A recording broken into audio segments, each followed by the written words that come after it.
अस्सलाम वालेकुम व्यूअर्स, मेरा नाम Mohammad Asif and I welcome you to lecture number 13 of freelancing tutorial series. पिछले लेक्चर के अंदर हमने HTML और CSS से कुछ कंसेप्ट्स को सीखा था, जिसके अंदर हमने देखा था कि फ्लेक्स बॉक्स क्या होता है और लिस्ट के कंसेप्ट्स क्या होते हैं। आज का लेक्चर इस लेक्चर के अंदर हम देखेंगे कि डोमेन नेम क्या होती है, वेब होस्टिंग का कंसेप्ट क्या है और लास्ट के अंदर हम देखेंगे बूटस्ट्रैप क्या होता है। सबसे पहले डोमेन नेम क्या होता है।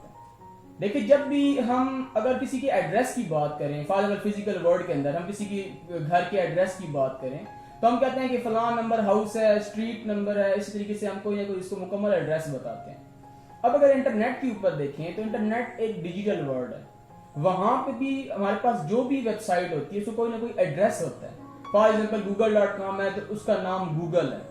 अब गूगल जो है उसका एड्रेस है, उसका अगर हम google.com लिखेंगे तो फिर वो वेबसाइट ओपन हो जाएगी। इस तरीके से facebook.com, youtube.com, तो ये सारे के सारे क्या है, इन वेबसाइट्स की एड्रेस हैं, तो इनको बोलते हैं डोमेन नेम। अब डोमेन नेम क्या होता है? डोमेन नेम बेसिकली हमारे पास एक वेबसाइट का एड्रेस होता है, जिसको अगर हम टाइप करते हैं तो वेबसाइट हमारे पास हमारे कंप्यूटर के अंदर आ जाती है। A domain name is the address where internet user can access your website. A domain name is used for finding and identifying computers on the internet. यानी कि इंटरनेट के ऊपर जो कंप्यूटर्स मौजूद हैं, अब google.com या कोई भी अगर हम वेबसाइट लिखते हैं तो वो जो भी वेबसाइट है वो किसी न किसी कंप्यूटर के अंदर मौजूद है, किसी सर्वर के अंदर मौजूद है। सर्वर हमने पढ़ा था एक कंसेप्ट, एक पावरफुल कंप्यूटर होता है जिसके अंदर वेबसाइट्स मौजूद होती हैं। अब उसके अंदर वो वेबसाइट तो मौजूद है, लेकिन वो कंप्यूटर कहाँ पर मौजूद है, किस कंट्री में है और उसकी मुकम्मल एग्जैक्ट लोकेशन क्या है, वो लोकेशन हमें एग्जैक्टली वो टाइप करना पड़ती है, उसके बाद हम उस वेबसाइट तक पहुंच सकते हैं। जैसे कि हाउस नंबर 1 2 3, स्ट्रीट नंबर। अब एग्जैक्टली अगर सही तरीके से एड्रेस टाइप होगा तब भी जो डॉक है, जो डॉकिया है, वो एग्जैक्टली उस घर तक वो मेल कर पाएगा। अब यहाँ पर क्या होता है कि हम तो खाली इंग्लिश में नाम लिख देते हैं google.com या facebook.com, लेकिन एक्चुअल में ऐसे नहीं होता। जो भी एड्रेस होता है उसके अंदर उसका कोई ना कोई आईपी एड्रेस होता है। IP stand for internet protocol. अब हम नाम लिखते हैं उसका और जो आईपी एड्रेस है वो खुद बहुत कन्वर्ट हो जाता है। अब इसके लिए हमारे पास एक अलग सर्वर मौजूद होता है जो कि होता है DNS server. DNS server basically हमारे पास है डोमेन नेम सर्वर। हम यहाँ पर अपने ब्राउजर के अंदर लिखते हैं, फॉर एग्जाम्पल कोई भी हमने www.example.com कोई भी हमने वेबसाइट लिखी है तो सबसे पहले वो जो एड्रेस है वो जाता है डीएनएस सर्वर के अंदर।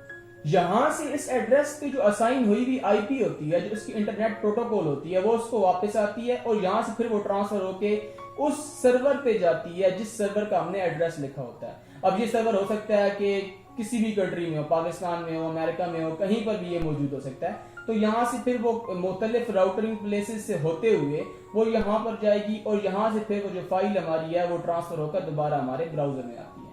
तो डीएनएस सर्वर हमारे लिए इस आईपी को अपने पास रखता है। इसकी एग्जांपल आप इस तरीके से देख सकते हैं कि जिस तरीके से अगर हमने किसी बंदे को फोन करना है तो फोन करते हुए अगर हम सबके नाम याद करने लग पड़े, फोन नंबर याद करने लग पड़े तो मुश्किल हो जाएगा। हमने उनके नाम याद किए होते हैं, नाम सेव किए होते हैं, हम उनका नाम टाइप करते हैं और उनका जो फोन नंबर है वो खुद ब खुद शो हो जाता है। तो डीएनएस सर्वर का कंसेप्ट सेम टू सेम है। हम वेबसाइट का एड्रेस लिखते हैं, सबसे पहले एड्रेस जाता है डीएनएस सर्वर के पास, वहां से उसका जो आईपी है, इंटरनेट प्रोटोकॉल है, वो खुद ब खुद उसको ट्रांसफर होती है और वहां से फिर वो जो एक्चुअल सर्वर है जिसमें हम रिक्वेस्ट कर रहे हैं, फॉर एग्जांपल facebook.com, तो वहां से फिर जो हमारी फाइल्स हैं वहां से ट्रांसफर होकर हमारे कंप्यूटर में वापस आ जाती है। तो ये क्या रहा है कि a domain name was developed and used to identify entities on the internet rather than using IP addresses। तो IP addresses यूज करने के बजाय हम इसके कि हम IP एड्रेस याद करें, हम IP एड्रेस टाइप करके भी अपनी वेबसाइट को यूज कर सकते हैं, लेकिन वो मुश्किल काम है। IP एड्रेस किस्म का होगा 172.16.2.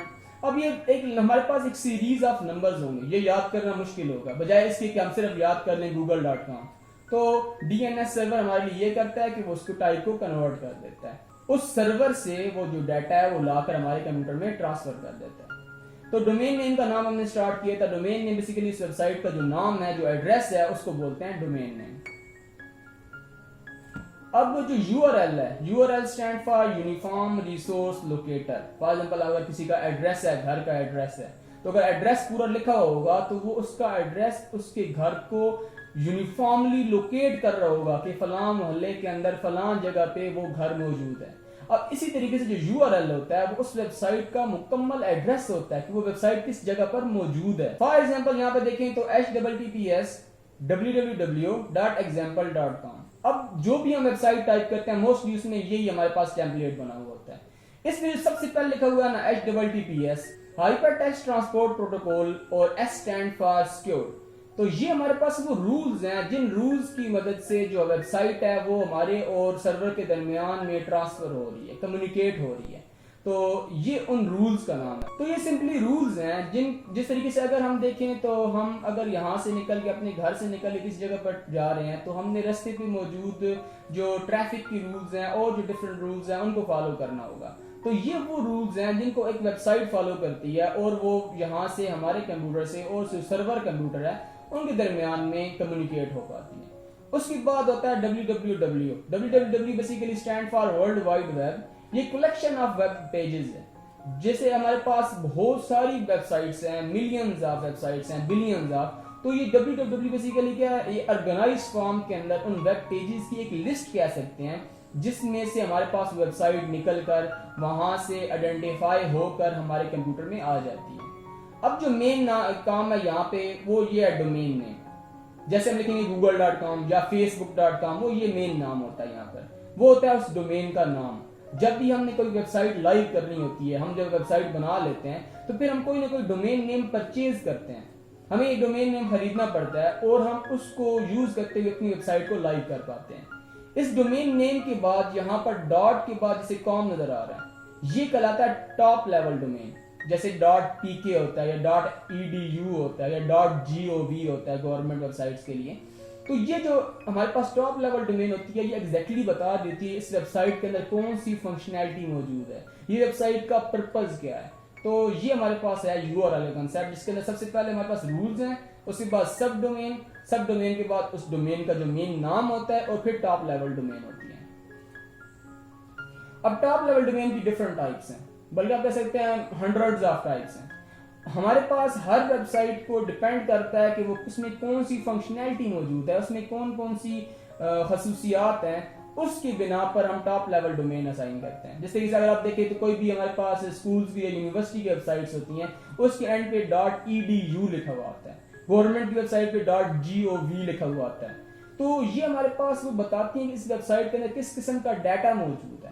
अब जो .com है, ये .com किस्म की हमारे पास एक यूनिवर्सल डोमेन है। स्टार्ट के अंदर बेसिकली हमारे पास ये बिजनेस पर्पस के लिए बनाई गई, लेकिन बाद में अब ये हर जगह पर इस्तेमाल हो रही है। तो .com एक यूनिवर्सल डोमेन है, ये मोस्टली हर जगह पे यूज होती है, लेकिन जो भी वेबसाइट क्रिएट होती है तो उसके लिए एक स्पेसिफिक डोमेन नेम कंसिडर किया जाता है, जिससे पता चल सके कि ये वेबसाइट है, ये इसका पर्पस क्या है। अच्छा, अभी तक हमने देख लिया कि डोमेन नेम क्या होती है। अब डोमेन नेम हमने देखा कोई ना कोई एक ऐसा कंप्यूटर है, एक सर्वर है जिसका एड्रेस होता है जहां से वेबसाइट आके हमारे पास शो होती है।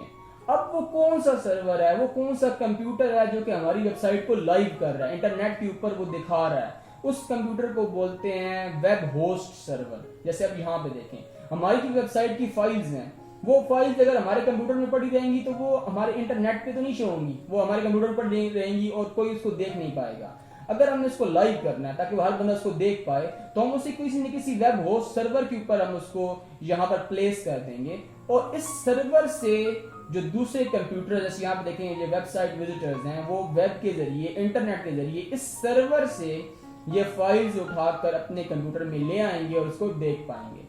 तो web hosting service is a type of internet hosting service that allows people to make their website accessible via the world wide web। अब वर्ल्ड वाइड वेब हमने कहा कि कलेक्शन ऑफ वेब पेजेस है जहां पर सारी वेबसाइट्स मौजूद होती हैं। यहाँ पे जो ये सर्वर है, ये एक कंप्यूटर है, ये सिंपल एक कंप्यूटर है जो कि पावरफुल कंप्यूटर है जो कि 24 घंटे ऑन रहेगा, हर टाइम ऑन रहेगा, और जब भी कोई ना कोई बंदा टाइप करेगा एड्रेस का नाम, हमारे डोमेन नेम टाइप करेगा, तो वो उसको आगे से शो कर देगा। हम अपने कंप्यूटर को भी लाइव कर सकते हैं, लेकिन हमारा कंप्यूटर 24 घंटे ऑन नहीं रह पाएगा, इसके अलावा हमारा कंप्यूटर इतना फास्ट नहीं होगा। तो हम अपने कंप्यूटर के बजाय हम कोई लाइव सर्वर परचेज करते हैं, हम वहां से थोड़ी सी जगह परचेज कर लेते हैं, स्पेस परचेज कर लेते हैं, और मंथली या ईयरली वहां पर हम उसको पेमेंट करते हैं, और इसके बाद क्या होता है कि हमारी वेबसाइट लाइव हो जाती है। इसके अलावा डिफरेंट हमारे पास फ्री होस्टिंग वेबसाइट्स भी मौजूद हैं। जिस तरीके से अगर हम देखें तो 000webhost.com, इसके अलावा और भी डिफरेंट वेबसाइट्स हैं जहां पर हम फ्री वेब होस्टिंग कर सकते हैं। लेकिन जब फ्री वेब होस्टिंग होगी उसमें डिफरेंट हमारे पास इश्यूज होंगे। तो अगर हमने स्टार्ट के अंदर वेबसाइट क्रिएट करनी है, जब आप लोग वेबसाइट क्रिएट करेंगे तो आप वहां पर लाइव कर सकते हैं। नेक्स्ट हमारे पास है बूटस्ट्रैप। बूटस्ट्रैप का एक बहुत हमारे पास कह सकते हैं एडवांटेज है वेब डेवलपमेंट के अंदर। हमने HTML और CSS को सीखा है तो उसके अंदर हमने देखा कि अगर हमने कोई भी चीज डिजाइन करनी है तो हमें CSS लिखनी पड़ती है और डिफरेंट डिजाइनिंग करनी पड़ती है, तो वो बहुत टाइम टेकिंग हमारे पास होता है। और इसके अलावा अगर उस वेबसाइट को हम देखें तो अगर हमने उसको क्रॉस प्लेटफॉर्म रिस्पॉन्सिव करना है, अगर हम देखें अगर हमने उसको कंप्यूटर की वेबसाइट के ऊपर बनाया है और हम उसको मोबाइल के ऊपर देखेंगे तो वो उसकी टेम्पलेट को हमें एडजस्ट करना पड़ता है कि उसके जो बटन हैं वो सही जगह पर रहें, स्क्रीन का साइज चेंज होते वक्त वेबसाइट ठीक तरीके से ही नजर आए, तो वो थोड़ा सा लेंथी काम हो जाता है। तो हमारे पास बूटस्ट्रैप हमारे पास एक लाइब्रेरी है CSS की, जिसको यूज करके हम बहुत आसानी से एक वेब पेज क्रिएट कर सकते हैं। और इसमें हमारे पास बनी बनाई क्लासेस, बनी बनाई टेम्पलेट्स, बटन्स, फॉर्म्स मौजूद हैं जिनको हम यूज करके अपनी वेबसाइट को बहुत जल्दी और आसानी से क्रिएट कर सकते हैं। तो नेक्स्ट लेक्चर के अंदर हम सीखेंगे कि बूटस्ट्रैप क्या होता है, बूटस्ट्रैप क्लासेस क्या होती हैं, बूटस्ट्रैप को इंटीग्रेट कैसे करना है, हम किस तरीके से इसको यूज कर सकते हैं और एक वेबसाइट क्रिएट करेंगे। तो नेक्स्ट लेक्चर में मुलाकात होगी आप लोगों से, तब तक के लिए अपना ख्याल रखिएगा। अल्लाह हाफिज।